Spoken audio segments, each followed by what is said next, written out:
네, 헌재의 가처분 인용 결정과 경찰의 대통령실 압수수색 시도, 임주혜 변호사와 한 발 더 들어가 보겠습니다.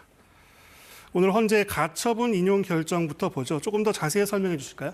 네, 이완규, 함상훈 후보자에 대한 이 재판관 지명의 효력이 정지된 것이 오늘의 일단 결론입니다. 이 효력의 정지는요, 헌법소원의 결론이 나올 때까지 일단 이 지명의 효력이 정지된다고 볼 수 있고요. 네. 인사청문 요청안 제출 등 모든 절차가 그대로 멈췄다라고 볼 수 있습니다. 가처분요, 다투어지는 이 공권력의 행사나 또는 불행사로 인해서 그대로 현 상태를 유지시켰을 때 회복하기 어려운 손해가 발생하는 경우, 그리고 그 효력 정지의 긴급성, 이 요건들이 갖추어졌을 때 가처분이 인정이 되는데 네. 오늘 있었던 이 결정에서는 이 헌법재판소에서 회복하기 어려운 손해의 긴급성, 이 모든 부분이 인정이 된다고 본 것입니다. 네, 가처분을 기각해 나오는 불이익이 가처분을 인용해 나오는 불이익보다 크다. 말이 좀 어려운데요. 조금 더 풀어줄 수 있을까요?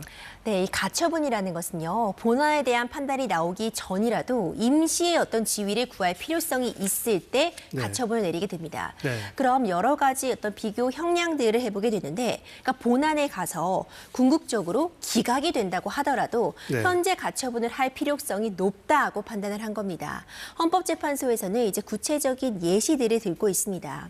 예를 들어서 가처분이 지금 기각이 된다면 그대로 임명 절차가 진행될 수밖에 없기 때문에 네. 그래서 이 두 재판관 후보자가 임명이 되고 실제로 재판에 참여하게 된다면 네. 이후에 이 재판관 임명이 문제가 있다는 판단을 받아도 그 사이에 재판이 이루어진다면 적법한 적격을 갖추지 못한 재판관으로부터 재판을 받은 그 당사자들이 공정한 재판을 받을 그 권리가 침해되었다고 본 겁니다. 네. 결국 가처분 결정에 어떤 판단을 받았을 때 본안, 결국 본 소송에서 어떤 결론이 난다고 해도 일단 이 효력을 정지해둘 필요성이 매우 높다고 본 것입니다.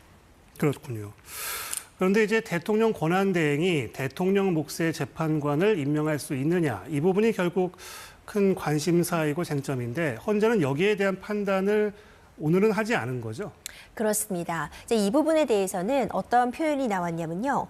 이 대통령의 권한대행, 총리가 이 대통령 몫으로 지금 배정이 되어 있는 재판관을 임명할 수 있는지 이 부분을 단정할 수 없다. 이렇게 표현을 단정할 했습니다. 수 없다. 그러니까 이것은 지금 권한대행으로서 적극적으로 어떤 이런 임명권을 대통령의 권한을 행사할 수 있는 것인지는 조금 더 살펴볼 필요성이 있다. 이렇게 판단을 한 것이라고 보이는데요. 네. 가처분은 어디까지나 가처분입니다. 네. 그러니까 임시적으로 본안에 대한 판단에 나아가기 이전에 네. 이것이 당장 효력을 정지해 두지 않으면 나중에 그 손해의 회복이 불가능할 때 일단 임시의 지위를 정해두는 것이라고 볼 수 있거든요. 네. 그렇기 때문에 지금 이 권한대행이 이 재판관들을 임명할 수 있느냐 없느냐에 대한 판단은 아직 내려지지 않은 것이지만 네. 임명할 수 있다고 단정할 수는 없기 때문에 네. 일단 가처분을 받아들인다. 이런 취지로 이해할 수 있습니다. 그럼 보통은 가처분 때는 이런 그 구체적인 판단은 잘 나오지 않는 건가요? 그렇죠. 가처분은 아직 본안에 들어가기 전에 적어도 지금 이것이 다퉈볼 정도의 당사자 적격을 갖고 있는 사람이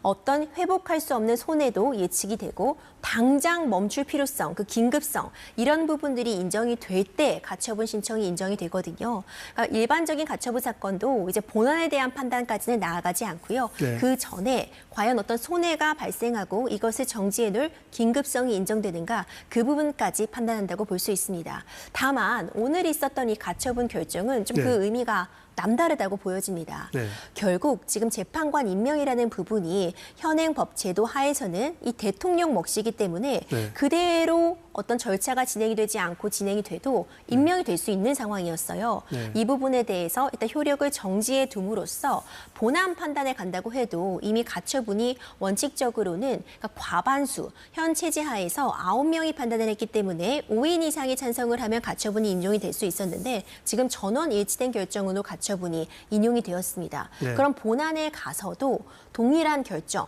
그러니까 이것이 어떤 문제가 있는 재판관 임명이다라는 판단을 받을 가능성이 현재로서는 좀 다소 높지 않나 이런 예측도 가능합니다. 그럼 좀 같은 질문일 수도 있는데 가처분을 인용했다는 것과 그 헌법소원의 결과 이것들이 연결이 되는 건가요? 어떻게 보여야 돼요? 원칙적으로는 사실 연결이 된다 이렇게 보기 어려운 측면도 있습니다. 네. 가처분은 어디까지나 가처분이 일단 효력을 멈춰두자 그리고 네. 본안에 가서 판단하자 이런 측면이 있지만요. 네.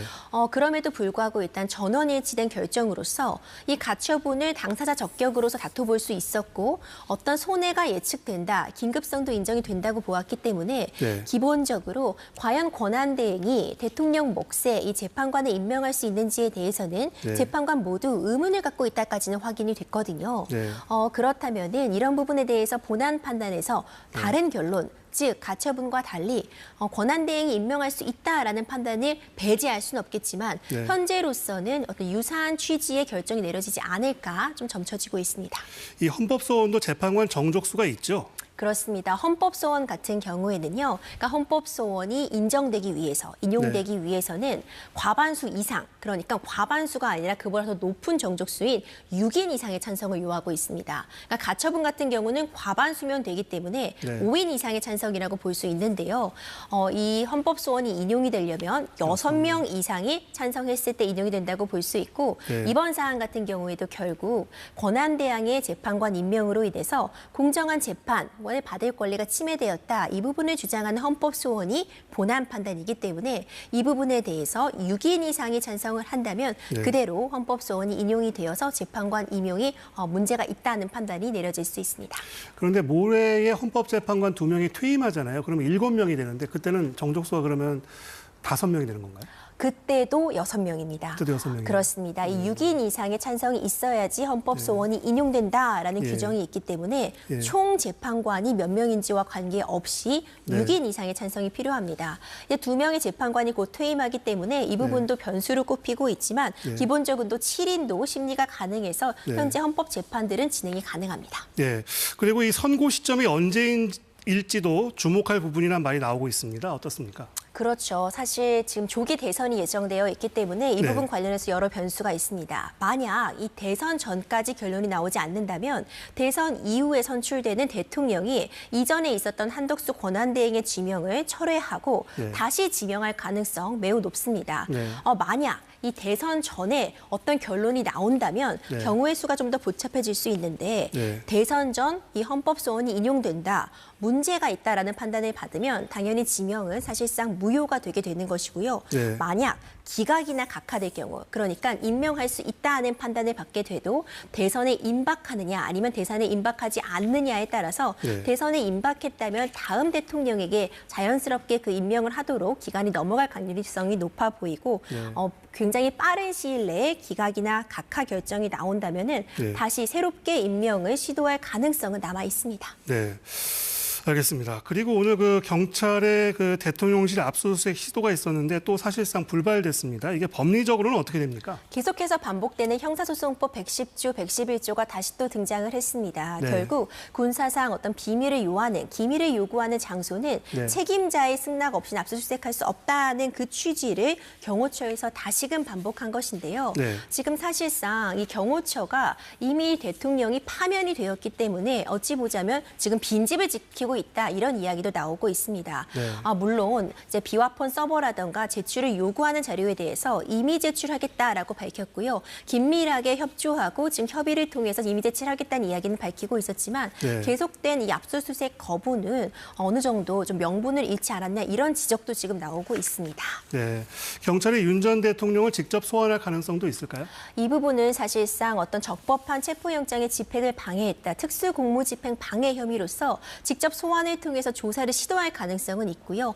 다만 김성훈 경호처장에 대해서 동일한 혐의로 구속영장을 신청을 했는데 받아들여지지 않았습니다. 그래서 구속영장 신청 같은 부분은 좀 더 조심스럽게 추가적인 수사 이후에 진행하겠지만 소환을 요구하면서 조사를 시도할 가능성은 충분히 있습니다.